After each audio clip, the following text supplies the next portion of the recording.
2022년 1월 25일 오늘 새벽 말씀은 누가복음 7장 11절에서 17절까지입니다. 그 후에 예수께서 나인이란 성으로 가실새 제자와 많은 무리가 동행하더니 성문에 가까이 이르실 때에 사람들이 한 죽은 자를 메고 나오니 이는 한 어머니의 독자요 그의 어머니는 과부라. 그 성에 많은 사람도 그와 함께 나오거늘 주께서 과부를 보시고 불쌍히 여기사 울지 말라 하시고 가까이 가서 그 관에 손을 대시니 맨 자들이 서는지라. 예수께서 이르시되 청년아 내가 내게 말하노니 일어나라 하시매 죽었던 자가 일어나 앉고 말도 하거늘 예수께서 그를 어머니에게 주시니 모든 사람이 두려워하며 하나님께 영광을 돌려 이르되 큰 선지자가 우리 가운데 일어나셨다 하고 또 하나님께서 자기 백성을 돌보셨다 하더라. 예수께 대한 이 소문이 온 유대와 사방에 두루 퍼지니라. 오늘 본문 누가복음 7장 11절에서 17절의 말씀으로 보시고 불쌍히 여기사라는 제목의 말씀을 전하겠습니다. 오늘 본문 이전에 예수님께서는 가버나움에서 백부장의 이만한 믿음, 그의 큰 믿음을 보시고 그의 사랑하는 종의 병을 고쳐주신 후 가벼워진 발걸음으로 나인성에 도착하셨습니다. 나인성은 갈릴리 나사렛에서 그리 멀지 않은 곳에 위치한 성읍으로 그 이름의 의미는 즐거움, 기쁨을 뜻합니다. 그런데 그 이름과 어울리지 않게 애통과 눈물의 사건이 벌어집니다. 제자들과 많은 무리들이 예수님의 뒤를 따르며 나인성 성문에 가까이 왔을 때 동네 사람들이 한 죽은 자를 메고 나오는 장례 행렬과 마주했습니다. 그 성에 남편을 먼저 주님의 나라에 보내고 홀로 힘겹게 아들을 키우던 과부가 있었는데 그 남은 아들마저 죽음을 당한 것이죠. 인생을 살다 보면 이런 어려움은 누구나 겪을 수 있습니다. 우리는 행복하고 즐겁고 기쁨이 넘치는 인생을 원합니다. 나인과 같은 삶을 기대하고 바라지요. 그러나 나인이 아닌 슬픔과 애통의 사건과 사고들이 예고 없이 찾아와 우리의 삶을 매우 당황스럽게 하며 고통의 피눈물을 흘리게도 합니다. 마치 룻기에 등장하는 룻의 시어머니 나오미의 이름과 같습니다. 나오미의 뜻은 기쁨, 희락, 즐거움이지만 자신은 마라, 괴로움, 고통, 아픔이라고 생각했지요. 나오미처럼 그 이름대로 살지 못하는 것이 우리 인생입니다.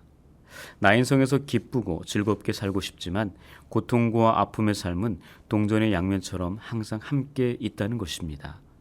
본문에 등장하는 한 과부는 기쁨과 즐거움의 성 안에서 남편을 잃어 과부가 되었는데 또 남은 아들마저 죽게 되는 최악의 괴로움을 당하고 있는 바로 그 순간, 바로 그때 우리 주님께서 오신 것입니다.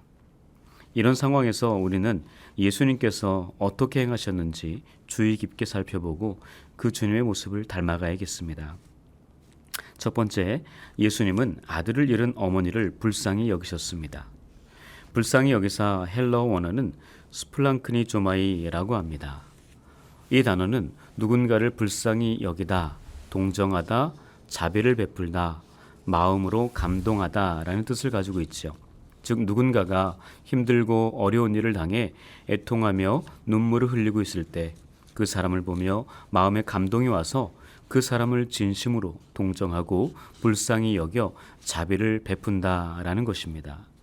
예수님은 많은 사람들 앞에서 먼저 남편을 잃고 그 아들 하나만을 바라보며 힘들게 애지중지 키우던 그 아들마저 잃고 깊은 슬픔에 잠겨 눈물 속에 고통하고 있는 그 어머니를 보시고 그 마음에 감동이 되어 불쌍히 여겨 자비를 베푸셨습니다.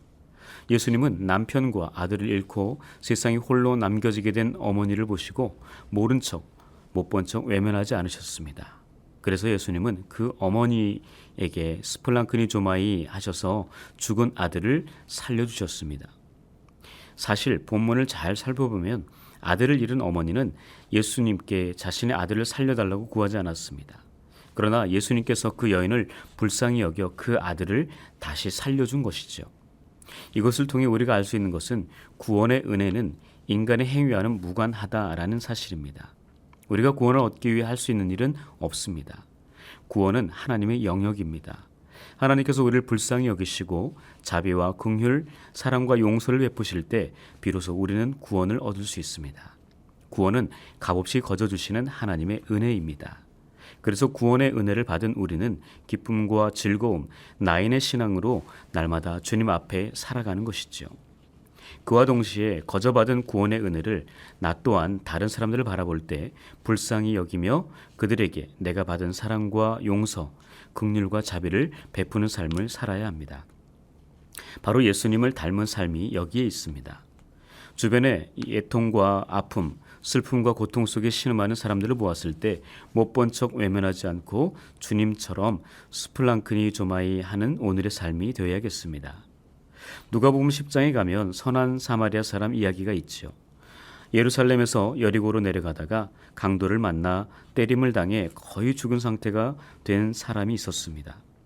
강도를 만나 죽어가던 그 사람 곁을 제사장과 레위인이 지나갔죠. 성경은 그를 보고 피하여 지나갔다고 명확히 기록하고 있습니다. 보지 못하고 지나간 것이 아니라 분명히 보았다고 합니다. 당시 종교 지도자로서 거룩한 직분을 감당했던 제사장과 레위인은 그를 보지 못하여 지나간 것이 아니라 고난당하여 죽어가던 그 사람을 분명히 보았지만 못 본 척 외면하고 피하여 지나간 것입니다. 그 다음 사마리아 사람도 마찬가지로 강도를 만나 죽어가던 그를 분명히 보았습니다. 그러나 그의 행동은 앞에 두 사람과 달랐죠.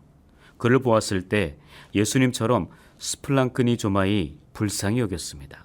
그래서 예수님처럼 그에게 가까이 갑니다. 그리고 기름과 포도주를 그 상처에 붓고 싸매고 자기 짐승에 태워 주막으로 데려가는데 지금의 병원이라고 할 수 있겠죠. 그곳에 가서 돌보아 줍니다. 여기까지만 해도 정말 대단히 불쌍히 여김인데 그는 한 걸음 더 나아가 주막에 있는 주인에게 2데나리온의 돈을 주며 이 사람을 잘 돌봐주라고 부탁까지 합니다. 그리고 비용이 더 들면 내가 와서 그 비용을 지불하겠다고 하죠. 정말 희귀하여 좀처럼 찾아보기 힘든 불쌍히 여김을 볼 수 있습니다. 아마도 예수님께서 칭찬하신 백부장의 이만한 믿음과 견질 수 있는 모습이 아닌가 생각됩니다. 그러므로 주님께서 아들을 잃은 어머니를 보시고 불쌍히 여기셨듯이 사마리아 사람이 강도를 만나 죽어가던 그를 보고 불쌍히 여겼듯이 오늘을 살아가는 우리 또한 그 큰 슬픔과 아픔, 고난과 고통을 만나 신음하고 절망하는 이들을 보았을 때 예수님과 사마리아 사람처럼 못 본 척 외면하지 않고 그들을 불쌍히 여겨 주님 닮은 그리스도인으로 살겠다고 다짐하는 이 새벽이 될 수 있기를 축복합니다. 두 번째는 예수님은 어머니의 죽은 아들을 살려주셨습니다. 예수님은 아들을 잃은 어머니를 불쌍히 여기셔서 죽은 아들을 살려주셨습니다. 여기에서 우리가 주목해 볼 것은 누가 은혜를 입었는가 하는 것입니다. 물론 죽은 아들이 살아와서 너무나 기쁜 것은 어머니지만 실제로 가장 큰 축복, 은혜, 불쌍히 여김을 받은 것은 죽음에서 살아난 당사자, 그 아들입니다. 죽었던 자신이 다시 살아났기에 가장 큰 스플랑크니 조마이를 경험한 것입니다. 이 상황에서 우리가 무엇을 느끼고 깊이 생각해 보아야 할까요? 어쩌면 그것은 바로 나 아닌 다른 사람, 이웃들, 교회 공동체 식구들, 직장과 사업장의 식구들, 오랜 시간 함께해온 친구들, 바로 그들의 고난과 아픔을 보고 가까이 가서 함께 애통해야 하죠. 그들의 당하는 고난에 동참해야 합니다. 그들을 위해 창자가 끊어지듯 중보로 기도해야 하지요. 그들이 예수님께 불쌍히 여김을 받도록 간절하게 기도하는 것이죠. 그들의 영혼 구원을 위해 애타게 부르짖는 것입니다.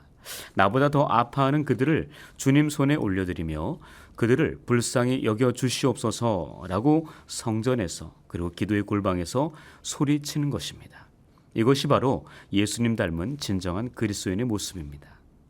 예수님께서는 죽어 누워있던 아들에 관해 손을 대시며 이렇게 선포하셨습니다. 청년아, 내가 내게 말하노니 일어나라. 주님께서 영적으로 죽었거나 잠들어 있는 우리에게, 예수를 믿는 우리에게, 교회를 다니고 있는 우리에게, 구원을 받은 우리에게, 당신의 핏값으로 대신 지불하고 산 우리에게 말씀하십니다. 청년아 일어나라. 목사여 일어나라. 장로여 일어나라. 권사여 일어나라. 집사여 일어나라. 성도여 일어나라. 교회여 일어나라. 모든 그리스도인들이여 일어나라. 우리는 지금 코로나로 인해 수년 동안 영적 겨울잠에 빠져 있습니다. 구원의 기쁨과 믿음 생활의 감격, 신앙 공동체의 즐거움을 모두 잃어버렸습니다. 더 나아가 그리스도인으로서의 옷을 아예 벗어버리고 세상의 옷으로 갈아입고 다시 세상으로 되돌아가 버렸죠. 구원받기 전에 삶으로 돌아가 영적으로 죽은 자들이 되고 말았습니다. 영적으로 깊은 잠에 빠져 있고 영이 얼어붙어 죽어 있는 우리에게 주님께서 강하게 말씀하십니다. 이제는 일어나라. 이 외침은 마치 하나님의 말씀을 외면하고 여호와의 얼굴을 피하려 다시스로 가던 배에 올라 배의 가장 아래층에서 깊은 잠에 빠진 요나에게 자는 자여 어찌함이냐, 일어나서 내 하나님께 구하라 라고 외친 선장의 음성과 같습니다. 요나에게 책망하듯 외친 세상 선장의 소리는 영적으로 눌려있고 죽어있고 깊은 잠을 자고 있는 우리에게 큰 폭풍 가운데 외치시는 하나님의 말씀이라고 이야기할 수 있죠. 그 하나님의 음성에 순종으로 반응하는 우리가 되어야겠습니다. 오늘 본문에서 예수님은 죽은 아들에게 청년아 일어나라 하시면서 살려주신 이유가 무엇인지 생각해 보아야 합니다. 먼저는 우리가 앞에서 살펴보았듯이 아들을 잃은 어머니에게 나인이라는 이름의 의미를 되새길 수 있도록 삶의 즐거움과 기쁨의 회복을 위해 죽은 아들을 살려주셨다라고 생각할 수 있겠죠. 이로 인해 나인성에 살고 있는 모든 사람들에게 다시 한번 기쁨과 즐거움을 얻게 하신 것입니다. 예수님을 만나면 진정한 나인의 삶, 하늘의 기쁨과 즐거움 가운데 살게 된다는 것을 알려주시기 위함입니다. 그리고 죽은 아들을 살리신 또 하나의 이유는 16절에 기록되어 있듯이 하나님의 영광을 위해 그리고 자기 백성들을 돌보시기 위해 죽은 자를 살리신 것임을 기억해야 합니다. 예수님은 기쁨과 즐거움의 나인성, 즉 하나님의 기쁨과 즐거움이 가득한 교회 안에서 그리스도인으로 살면서도 세상에 좋지 못한 악한 영향을 받고 유행하고 있는 코로나의 두려움에 빠져 영적인 기쁨과 즐거움을 잃어버리고 무기력하게 잠들어 있거나 죽어있는 이 땅의 수많은 교회와 성도들에게 다시 한번 소리치고 계십니다. 교회여 일어나라. 성도여 일어나라. 그러므로 우리는 자신의 유익과 만족을 위해 살던 삶을 이제는 그만 멈추고 영적인 잠, 죽음에서 일어나 고난과 고통 속에서 슬퍼하며 눈물 짓고 절망하고 있는 주변 사람들을 돌아보며 그들을 불쌍히 여김으로 하나님의 영광을 드러내는 저와 여러분들이 되시기를 주님의 이름으로 간절히 축복합니다. 기도하겠습니다. 우리 생명의 주관자이신 하나님, 오늘도 우리를 깊은 잠에서 깨워주시고 가장 소중한 하루의 첫 시간을 당신께 드리도록 우리의 마음과 생각 그리고 발걸음을 옮기게 하신 주님께 감사드립니다. 이 시간 하나님의 형상대로 지음받은 우리가 창조주 하나님께 있는 모습 그대로 정직함과 겸손함으로 나와 머리 숙여 예배하며 기도하오니 우리의 한 사람 한 사람 기쁘게 받아주옵소서. 주님의 사랑과 은혜 가운데 2022년을 시작했습니다. 연말과 연초에 기도하며 결단했던 모든 계획들을 순적하게 이루어갈 수 있도록 정신을 차리게 하시고 세월을 아끼며 주님 앞에 살게 하옵소서. 하나님께서 원하지 않는 악인들의 꾀를 따르지 않게 하시고 죄인들의 길에 서지 않게 하시고 오만하고 교만한 자리에 앉지 않는 순결한 그리스도인이 되도록 말씀과 기도에 깨어있게 하옵소서. 죄악으로 타락하여 부패한 세상 한가운데 교회를 세우신 하나님, 구원과 생명의 소금의 역할을 128년 동안 피와 땀과 눈물을 흘리며 충성스럽게 감당해온 연동교회를 위해 기도합니다. 하나님의 거룩한 임재가 가득한 연동의 제단에서 선포되는 말씀이 영적으로 메말라가는 사람을 살리는 생명 있는 말씀 되게 하시고, 또한 연동의 성도들이 주님 닮은 두 손으로 서로를 겸손과 온유함으로 섬기며 십자가의 다함 없는 사랑으로 용서하고 용납하며 서로에게 위로와 감동을 주는 아름다운 신앙의 공동체 되게 하옵소서. 여러 가지 고민과 갈등, 아픔과 괴로움으로 우리 교회를 찾아온 새 가족들이 우리 교회를 통해 신앙의 방황이 멈춰지게 하시고 마음의 상처와 아픔이 치유되게 하셔서 교회 생활의 기쁨과 즐거움이 회복되게 하옵소서. 특별히 연동사역의 중심으로 계신 위임 목사님께 영육의 강건함과 더불어 살리는 말씀의 능력, 성령의 능력을 기름 붓듯 채워주시고 위임 목사님과 함께 사역을 돕는 부교육자들과 재직원들이 하나님의 음성에 귀 기울이며 순종하여 어두운 지역 세상에 하나님의 영광을 비추게 하옵소서. 수년 전부터 시작된 코로나 바이러스가 아직도 창궐하여 감염 불안과 죽음에 대한 공포와 두려움으로 살 얼음판 위를 걷는 듯한 삶이 지속되고 있습니다. 시간이 지날수록 직장과 사업장, 가정의 경제적인 어려움이 가중되어 버티기가 정말 어려운 상황입니다. 이 모든 것을 다 알고 계신 전능하신 하나님, 우리를 불쌍히 여기사 도와주셔서 속히 벗어나게 하옵소서.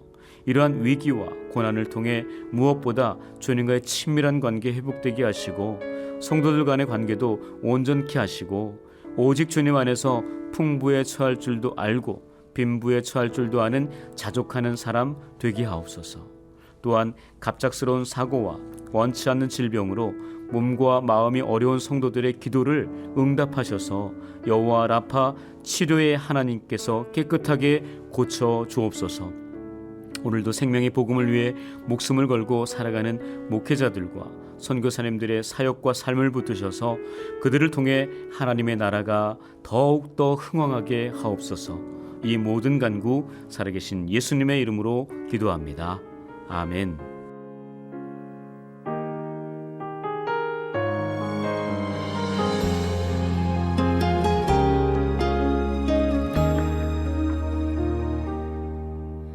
천번을 불러봐도 내 눈에 눈물이 멈추지 않는 것은 십자가의 그 사랑, 나를 살리려 지신 그 십자가, 모든 물과 피 나의 더러운 죄 씻으셨네.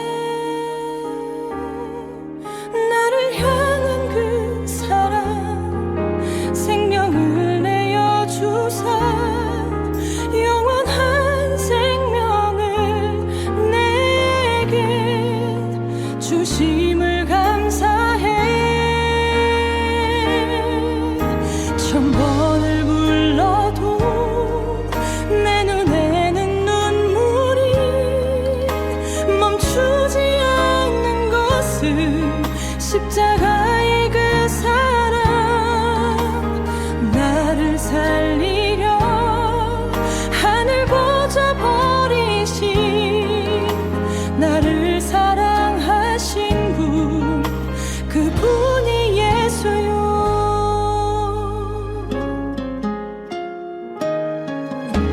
천번을 불러봐도 내 눈에 눈물이 멈추지 않는 것은 십자가의 그 사랑, 나를 살리려 지신 그 십자가, 모든 물과 피 나의 더러운 죄 씻으셨네. 나를 향한 그 사랑, 생명을 내어주사 영원한 생명을 내게 주심을 감사해. 천번을 불러도 내 눈에는 눈물이 멈추지 않는 것은 십자가의 그 사랑, 나를 살리려 하늘 보좌 버리신, 나를 사랑하신 분, 그분이